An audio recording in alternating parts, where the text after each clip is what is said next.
Sidang perceraian antara aktor Yama Carlos dan istrinya Arvita Dwi Putri masih terus bergulir di Pengadilan Negeri Tangerang, Banten. Sayangnya hingga saat ini sidang perceraian keduanya terbilang cukup alot. Dan kemarin sidang yang sejatinya berlangsung harus kembali ditunda hingga 25 Mei. Lantaran pihak tergugat maupun tim kuasa hukumnya sama-sama tak menghadiri sidang. Sidang hanya dihadiri oleh tim kuasa hukum dari Arvita. Proses peradilan itu sudah dilakukan, yaitu mulai dari awal mediasi. Ternyata beberapa kali mediasi ternyata gagal. Gagal mediasi di antara Mbak Arvita sama Yama Carlos itu. Mediasi itu adalah hanya kedua belah pihak. Kami sebagai pihak hanya pasif, tidak bisa berkomentar apa terkait mediasi. Maka terkait dengan mediasinya sudah gagal, maka pada hari ini tadi sekitar pukul 13.30 sudah dibacakan hasil mediasi yang mana dengan gagal mediasi dan dilanjutkan dengan pembacaan gugatan. Agenda berikutnya yaitu 2 minggu lagi, karena hari Kamis depan itu libur, jadi 2 minggu lagi sidang di Pengadilan Negeri Tangerang dengan agenda jawaban dari tergugat. Polemik rumah tangga Yama dan Arvita sepertinya begitu pelik. Saling sindir di media sosial hingga mengumbar masalah maligai seolah menjadi lumrah. Baik Yama maupun Arvita sama-sama membuka kesalahan masing-masing ke jejaring sosial.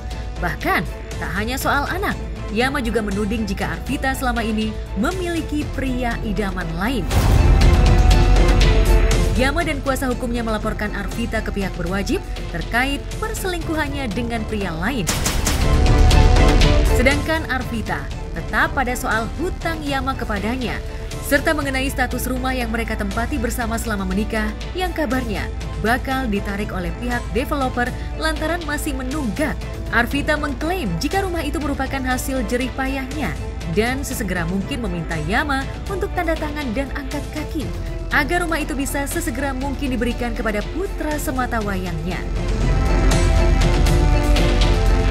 Ini rumah, masalah rumah.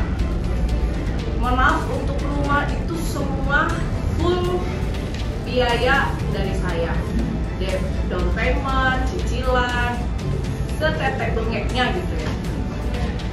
Nah, tadinya saya itu rumah saya nggak mau mempermasalahkan gitu. Karena saya tahu itu kan dibelinya saat setelah menikah, jadi jatuhnya kan harta gonung gini.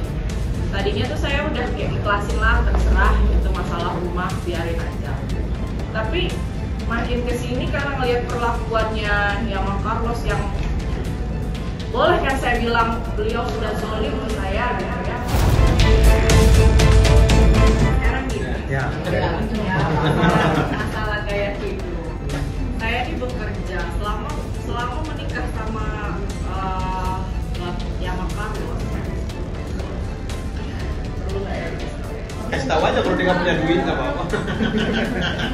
Saya tidak pernah dikasih nafkah khusus sebagai istri. Saya tidak pernah dikasih nafkah khusus sebagai istri.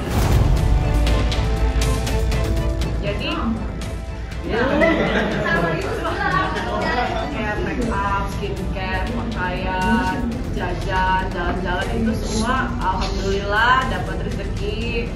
Saya masih dikasih kesempatan untuk berjuang sendiri, bekerja sendiri. Jadi ya dari sosial media, dari saya kan juga flight attendant kan. Kalau mereka menuduh selingkuh, yang pasti saya sudah tanya ke mereka, ini ada orangnya. Dia tidak pernah berselingkuh. Itu tegas dikatakan, dia tidak pernah berselingkuh dengan siapapun. Selama pernikahan yang masih ada status resminya bahwa dia punya suami, yaitu yang kalau sampai di. Ketika saya mau membongkar kebusukan ini kan pasti dari pihak sana kan berusaha menutupi dengan segala cara, dengan menghalalkan segala cara, bahkan dengan cara yang terbusuk pun, dugaan cara terbusuk pun pasti akan dilakukan. Ya termasuk yaitu ada banyak akun penyusup, cuman yang saya ladenin satu. Saya pengen tahu aja kau mau sampai sejauh mana nih gitu. Dia posting chat saya di DM, cuman nggak saya tanggepin, nggak saya belum saya tindak lanjuti. Lagi-lagi, dari suaranya dia orang terlatih kok, dari suaranya. Bukan orang biasa, cuman saya nggak mau ngucapin aja, yang penting orang terlatih lah gitu. Tapi saya mau memperjuangkan Marco, memperjuangkan Marco. Marco harus hidup di tempat yang lebih layak, bersama orang tua yang lebih layak. Kalau saya nggak bongkar ini, ya, Marco berarti hidup sama mereka itu. Marco berarti hidup sama mereka itu. Saya kan baru bongkar kan ketika jalan sekitar 1,5 bulan tuh. Dia bawa Marco kemana tuh? Hah? Ada rekaman teleponnya di sini nih, laki-laki nih, yang ngaku temen tapi memfasilitasi suami orang, tapi memfasilitasi istri orang. Suami orangnya lagi proses cerai lagi. Oh udah deh, ayo. Makanya kalau mau, ayo kita berbicara yang substansinya aja, jangan melebar kemana-mana. Ya, Arvita tampak begitu geram dengan sikap Yama yang mengaku tak berharap 1% pun soal harta itu. Dan siap memberikan tanda tangan untuk surat pernyataan jika rumah yang ditinggali bersama selama membingkai rumah tangga menjadi hak putranya. Namun sayangnya Yama sama sekali tak merespon ajakan itu. Justru Yama melempar masalah hukum tersebut kepada kuasa hukumnya. Karena desakan untuk tanda tangan itulah, pihak kuasa hukum Yama bakal memproses ke jalur hukum. Ancaman dari pihak tim lawan sepertinya tak membuat Arvita gentar. Ia dan kuasa hukumnya akan terus berusaha sekuat mungkin agar semua hak-haknya bisa didapat. Perasaan saya ini menikah sama kamu juga, kamu gak ada ruginya sama sekali loh dalam materi ataupun bahkan saya juga gimana ya, ya pokoknya nggak yang merepotkan dia gitu kan, nggak merugikan dia, nggak menyusahkan dia. Tapi kok dia mau perlakukan aku begini pada akhirnya. Jadi saya memutuskan untuk rumah itu supaya adil dihibahkan ke anak. Adil dong, dihibahkan ke Marco untuk tabungannya dia, untuk masa depannya dia. Saya minta itu baik-baik dari tanggal 3 Mei. Dari tanggal 3 Mei sudah saya bicarakan. Tapi maksudnya jadi ada akta pernyataan yang harus ditandatangan bersama gitu ya di depan notaris. Saya minta waktunya untuk beliau tanda tangan, dia sudah mau itu. Sudah saya kirim draftnya dan saya tanya berhari-hari gitu, saya tanya kapan bisa tanda tangan, kapan ada waktunya bisa tanda tangan. Nggak dibaca, nggak direspon. Dibaca tapi tidak dibalas, tidak direspon. Sampai puncaknya kemarin, yang menghubungi saya malah si lawyer yang sangat luar biasa itu ya. Jadi. Dan untuk urusan anak, ia juga tak bakal menutup rapat pintu Yama untuk bertemu. Ia berjanji jika perceraian dan semua permasalahannya rampung, maka ia berjanji bakal mempertemukan putranya dengan Yama. Lantas benarkah Arvita khawatir jika ia mempertemukan anaknya dengan Yama saat ini? Arvita menduga jika suaminya itu bakal membawa kabur putranya. Dan itu menjadi pertanda buruk jika ia tak bisa lagi bertemu dan kehilangan anaknya untuk selama-lamanya.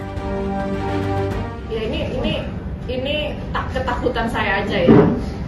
Saya akan ditutup aksesnya sama dia gitu. Dan itu pernah terjadi? Pernah terjadi. Bahkan anak saya ulang tahun, saya pun sama sekali tidak dikasih akses untuk telepon atau video call. Kemarin Marco ulang tahun tanggal 23 April, saya kasih video call untuk ya karena ulang tahun. Terus terang, anak saya, anak kami itu bukan, saya tidak bermaksud sama sekali untuk memisahkan. Bahkan sudah berkali-kali saya bilang, ini Marco saya bawa, saya amankan karena saya refleksi dengan kejadian-kejadian sebelumnya yang mana bapaknya duluan lah yang membawa anak dan saya dipisahkan, dan saya nggak mau itu terjadi lagi gitu loh. Dia bawa Marco karena dia takut Marco saya bawa lagi seperti dulu. Nah, suruh dia ngaku. Dulu saya bawa Marco gara-gara apa? Mbak pasti tahu kan? 2 kali peristiwa. Yang pertama gara-gara apa, yang kedua juga gara-gara apa. Masa saya harus menjelaskan ke masyarakat kenapa saya bawa dua kali bawa Marco. Yang pertama tuh hitungan hari, yang kedua tuh memang tuh agak lama tuh, sebulanan tuh. Dulu saya bawa Marco itu saya karena atas kelakuannya dia, Yang pertama lahirlah surat pernyataan 2018. Yang kedua 2019 dia juga bikin surat pernyataan. Ada dua kali dia bikin surat pernyataan, tanda tangan. 2 kali. Aslinya masih saya simpan. Dan kata lain saya bawa Marco itu hanya untuk sementara aja, dan itu pun selama proses ini saya sudah menawarkan secara baik-baik, ayo kalau mau ketemu sama Marco ayo. Ya bang, saya banyak kok bukti-bukti chatnya, bahkan saya sudah minta ke Yama Carlos untuk bertemu 4 mata baik-baik. Omong kosong, saya jawab dulu, omong kosong. Nih, ketika saya di Garut, itu dia tinggalin rumah ketika saya lagi ada di Garut, ya. Dia tinggalin WhatsApp panjang lebar, intinya dia tinggalin rumah bawa Marco dan saya disuruh tunggu surat gugatan cerai. Sekarang kita kembali ke poin niat baik-baik. Yang nggak baik-baik siapa? Kalau dia perempuan atau istri yang baik, kalau dia memang mau cerai, tunggu suaminya pulang dulu dari Garut. Karena saya tahu perceraian ini pun yang lebih sakit itu di anak, bukan saya atau bapaknya. Pasti yang lebih terluka hatinya adalah anak. Yang jadi korban adalah anak. Jadi itu juga berat di saya. Saya mau, keinginan saya itu besar, harapan saya adalah kita berakhir dengan baik-baik. Kita jalani prosesnya ini dengan baik dan kita bisa menjadi partner atau orang tuanya Marco. Saya minta tolong kepada bapaknya Marco, kepada Yama Carlos, tolong lebih dewasa sedikit, lapangkan hatinya. Saya minta maaf kalau saya banyak salah. Saya minta maaf saya harus mengambil jalan ini. Saya minta maaf karena pada akhirnya mungkin dia sakit hati sekali ya. Tapi tolonglah, kenapa malah saya jadi melihat anak itu malah dijadikan alibi dia? Kalau memang betul-betul dia sayang sama anak, dia nggak melakukan ini loh. Dia nggak melakukan, dia tidak menjelek-jelekan saya sebagai seorang perempuan sekaligus seorang ibu. Saya akan perjuangkan hak asuh Marco di saya, ya. Ya, saya akan perjuangkan mati-matian. Saya akan kejar terus sejauh mana mereka, ya. Tapi saya masih punya hati nurani, ya. Ketika Marco di saya tidak akan pernah memutus haknya dia sebagai perempuan yang pernah melahirkan Marco. Nggak akan pernah. Saya juga punya hati nurani. Buktinya kan yang dulu saya pernah bawa Marco, saya bukan untuk menceraikan dia. Ingat dong otakmu dipakai. Saya bawa Marco bukan untuk menceraikan kamu, tapi cuma untuk memberikan kamu pelajaran.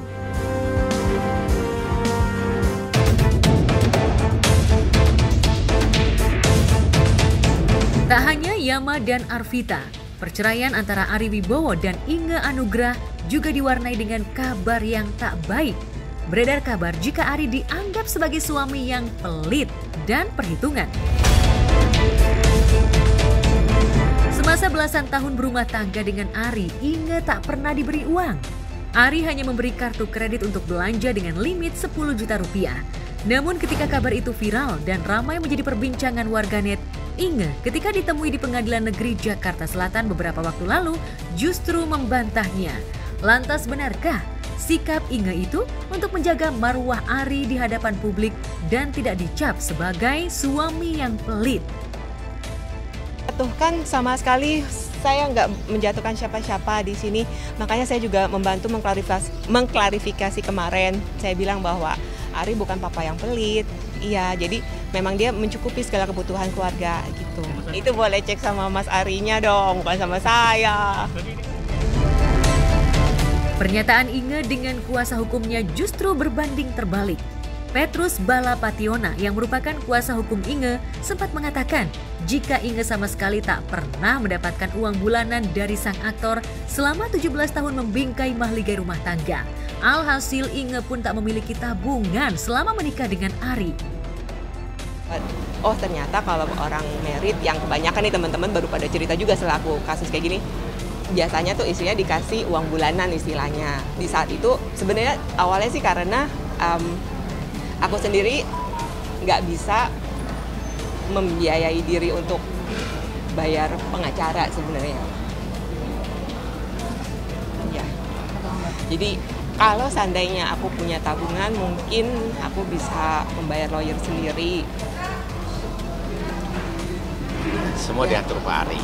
Awalnya Pak Ari memilih pengacara, Pak Ari sebagai penggugatnya siapa, pengacara Bu Inge siapa, tapi tinggal sehari detik-detik mau sidang, Pak Ari memutuskan pengacara, tapi kami dalam satu hari lewat Romo ada yang mempertemukan kami, berdiskusi, saya wawancara, lalu kami memutuskan, oke, saya juga ada tim, kami ada 6-7 orang, biar kami mendampingi. Terlepas dari itu semua, keluarga Inge berharap agar perceraian ini bisa diselesaikan dengan segera mungkin, agar tak berlarut-larut hingga menebar bara perselisihan. Apalagi riak-riak perselisihan dalam rumah tangganya itu terjadi selama 17 tahun. Menariknya, percekcokan itu tak terendus media. Buat Ari, enggak sih, nggak ada bosan, kan ketemu tiap hari di apartemen juga, Mas. Satu. Iya.